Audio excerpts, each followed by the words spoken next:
अचानक उसके घर की डोरबेल बजी।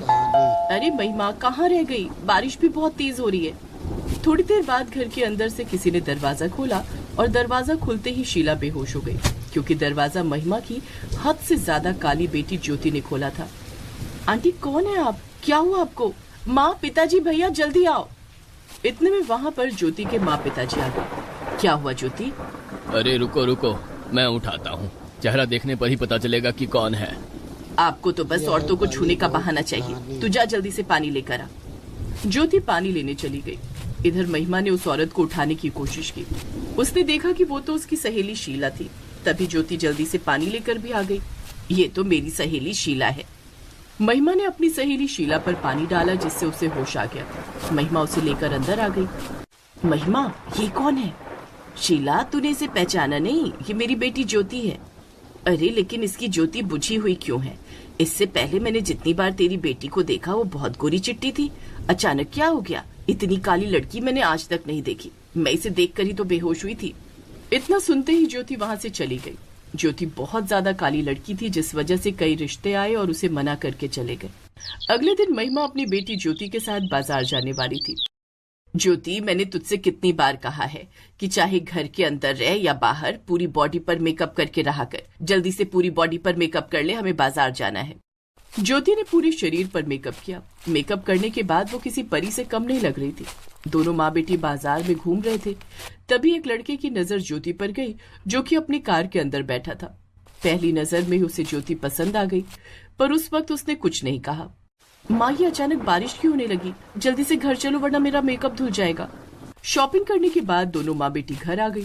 कुछ दिनों बाद वही लड़का एक पंडित जी और अपने माता पिता के साथ ज्योति के घर आया। आंटी अंकल, मुझे आपकी बेटी बहुत पसंद है। कुछ दिन पहले मार्केट में मैंने इन्हें देखा था। इतने में ज्योति चाय लेकर आ गई। ज्योति ने फुल बॉडी मेकअप कर रखा था, इसीलिए वो एक चांद के टुकड़े की तरह चमक रही थी। ज्योति के संस्कार भी आदित्य के परिवार को पसंद आ गए और दोनों की शादी हो गई। बहू, दरवाजा खोल। आज तेरी अपने ससुराल में पहली सुबह है। आज मुंह दिखाई की रस्म भी है और पहली रसोई भी। ज्योति कमरे के अंदर मेकअप कर रही थी, इसीलिए वो जल्दी दरवाजा नहीं खोल रही थी, क्योंकि अगर बिना मेकअप के किसी ने भी उसे देख लिया तो रिश्ता टूट सकता था। हाँ माँ जी, बस 2 मिनट में आई, कपड़े बदल रही हूँ। पूरे बदन पर मेकअप करने के बाद ज्योति बाहर आई। सभी को चाय नाश्ता दिया। सभी को चाय नाश्ता और खाना बहुत ज्यादा स्वादिष्ट लगा। और शाम को जब मुंह दिखाई की रस्म हुई, तब सभी लोगों ने उसे बहुत महंगे महंगे गिफ्ट दिए, क्योंकि वो हद से भी ज्यादा खूबसूरत लग रही थी। क्या बात है ममता, बहू तो तुमने बिल्कुल हीरे जैसी पाई है। जितनी ज्यादा लोग उसकी तारीफ कर रहे थे, ज्योति मन ही मन उतना ज्यादा घबरा रही थी। एक दिन जब ज्योति बाथरूम में नहा रही थी, तभी उसका पति आदित्य कमरे में आ गया। अरे ज्योति, अभी तक तुम नहीं नहा पाई? जल्दी आओ, मुझे काम पर निकलना है। मेरे पर्स, मेरा टिफिन जल्दी से दो आकर। लगता है आज मैं पकड़ी जाऊंगी। मैं आदित्य से ये भी नहीं कह सकती कि टिफिन खुद तैयार कर लीजिए या माँ जी से बोल दीजिए। भगवान मुझे शक्ति देना, बाहर जो भी होने वाला है मैं उसे संभाल सकूं। अब ज्योति बाथरूम में तो मेकअप कर नहीं सकती थी, इसलिए उसे बाथरूम के बाहर आना ही पड़ा। जैसे ही वो बाहर आई आदित्य उसे देखकर हैरान हो गया, क्योंकि वो बिल्कुल काली लग रही थी। सारे घर वाले वहां पर आ गए। मैं तुम लोगों के खिलाफ मानहानि का केस दर्ज कर दूंगी। तुमने और तुम्हारे पूरे परिवार ने हमारे साथ धोखा किया है। माँ जी, इसमें मेरे परिवार की कोई गलती नहीं है।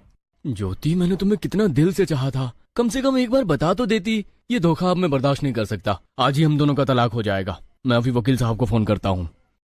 नहीं, ऐसा मत कीजिए, ऐसा मत कीजिए, प्लीज मत कीजिए ऐसा। ज्योति ये सब नींद में बड़बड़ा रही थी। तभी आदित्य की नींद खुल गई और उसने कहा, ज्योति क्या हुआ? कोई बुरा सपना देखा क्या?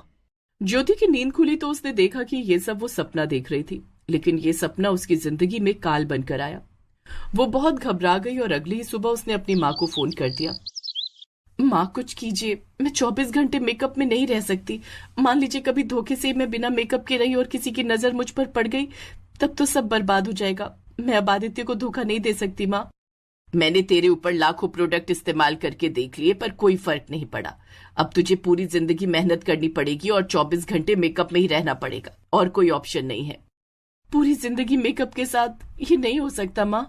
इससे पहले कि आदित्य के परिवार को मेरे बारे में सब कुछ पता चले, मैं जहर खाकर मर जाऊंगी। ज्योति के इतना कहते ही महिमा घबरा गई और उसने उसे मायके बुला लिया। आज के बाद मरने की बात मत करना। शीला ने मुझे एक किसी वैद्य का कांटेक्ट दिया है, लेकिन वो हिमालय की वादियों में रहते हैं।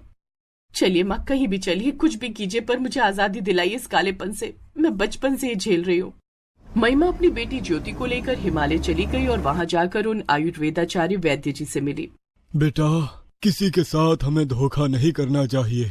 अगर ऐसी कोई बात थी तो आप लोगों को शादी से पहले ही मेरे पास आ जाना चाहिए था। मैंने आप जैसी ना जाने कितनी बच्चियों को ठीक किया है। बाबा जी, क्या आप सही कह रहे हैं? बच्ची, आयुर्वेद में बहुत ताकत होती है। जब आयुर्वेद कैंसर जैसी बीमारी ठीक कर सकता है तो काले से गोरा करना कोई बड़ी समस्या नहीं है। वैद्य जी ने उन्हें कुछ आयुर्वेदिक जड़ी बूटियों और कुछ नीम की पत्तियां भी दी। इस डिब्बी में इन पहाड़ियों से निकली हुई जड़ी बूटियों का मिश्रण है, जिसे गर्म पानी के साथ हर रात सोने से पहले पीना है और इन पत्तियों का लेप बनाकर चेहरे पर लगा लेना है। बाबा, अगर ऐसा हो गया ना तो मैं दोबारा आपके पास आऊंगी। चलते हैं बाबा, प्रणाम। खुश रहो बेटा। खैर, अगले दिन ही वो लोग अपने घर आ गए। उसी दिन से महिमा ने अपनी बेटी का इलाज शुरू कर दिया। पहले दिन से थोड़ा थोड़ा फर्क समझ आने लगा। ऐसे ही 1 हफ्ते बीत गए। आदित्य ने उसे फोन किया। ज्योति, तुम्हें पता है ना कि मैं बिना अपनी ज्योति को देखे हुए एक पल भी नहीं रह सकता, और तुमने 7 दिन लगा दिए। मेरी माँ की तबीयत थोड़ी सी खराब है, मैं 5-6 दिन में आ जाऊंगी, आप फिक्र मत करो।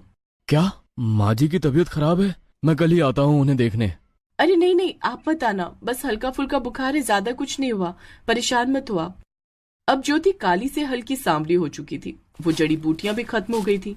अभी भी पूरी तरीके से वो गोरी नहीं हुई थी। इसीलिए दोनों लोग फिर बाबा के पास गए और फिर से जड़ी बूटियां लेकर आ गए। लेकिन जैसे ही वो लोग हिमालय से लौटे, उन्होंने आदित्य को अपने घर में पाया। ये क्या ज्योति? मुझे माफ कर दीजिए आदित्य। अरे माफी क्यों मांग रही हो ज्योति? ये जो तुमने सांवला मेकअप किया है ना, गजब लग रहा है तुम पर। मैं बस माँ जी के हालचाल लेने आया था। जाओ बेटा, दामाद जी के लिए चाय नाश्ते की व्यवस्था करो। अरे नहीं माँ जी, मैं किसी इंपॉर्टेंट मीटिंग के लिए इधर से गुजर रहा था तो सोचा आपके हालचाल ले लूं।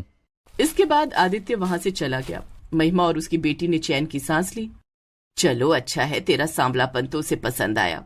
माँ, आदित्य को लगा कि मैंने सांवला मेकअप किया है। अभी मैं अगर ससुराल गई तो उन्हें लगेगा कि मैं 24 घंटे सांवले मेकअप में ही रहती हूँ। शक हो जाएगा उन्हें। उन जड़ी बूटियों का उन लोगों ने 1 हफ्ते तक इस्तेमाल किया और धीरे धीरे ज्योति के पूरे शरीर में चांद जैसा निखार आ गया। वो जितनी मेकअप करने के बाद खूबसूरत लगती थी, उससे भी कहीं ज्यादा वो अब लग रही थी। अरे वाह, बचपन से मेरी बच्ची को लोग बदसूरत कहकर चिढ़ाते थे। मुझे नहीं पता था कि मेरी बेटी इतनी ज्यादा खूबसूरत है अंदर से। ये सब वैद्य जी का कमाल है माँ। अब चलते हैं, बाबा जी को धन्यवाद करके आते हैं। माँ बेटी एक बार फिर वैद्य जी के पास गए, लेकिन वहां जाने के बाद उन्हें पता चला कि वहां पर कोई वैद्य जी नहीं रहते। देखिए बहन जी, आप लोगों को किसी ने गलत बताया है। यहाँ हम 50 साल से रह रहे हैं, यहाँ पर कोई वैद्य नहीं रहते। आजकल डॉक्टर